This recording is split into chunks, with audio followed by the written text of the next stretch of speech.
This video will describe a practical and novel method to extract genomic DNA from new BD-P100 plasma protein preservation system, referred to as P100 tubes.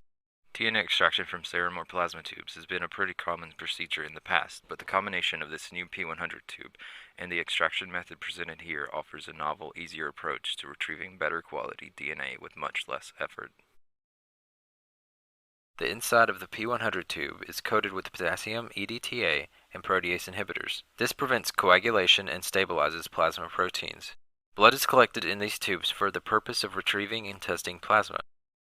After centrifugation, blood contained in a P100 will separate into layers based on density of part: plasma at the top, red blood cells on the bottom, and white blood cells, the buffy coat, in between these two layers. Retrieval of plasma is generally the primary use of these tubes. Several measurements are made using this plasma, such as antibody and protein levels. The buffy coat is generally discarded, but, as will be shown in this video, contains enough DNA for several analyses including sequencing, genotyping, biomarker identification, and so on. P100s are comprised of three main components: cap, tube, and separator. The mechanical separator migrates to just above the buffy coat layer. To obtain access to the buffy coat, it is necessary to increase the distance from the separator to the buffy coat. This is accomplished with the addition of 17% sucrose.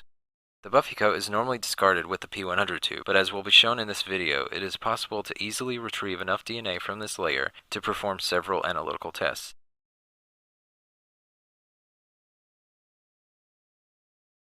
Prior to retrieving P100 tubes from the -80 freezer, preheat a water bath to 37 degrees Celsius.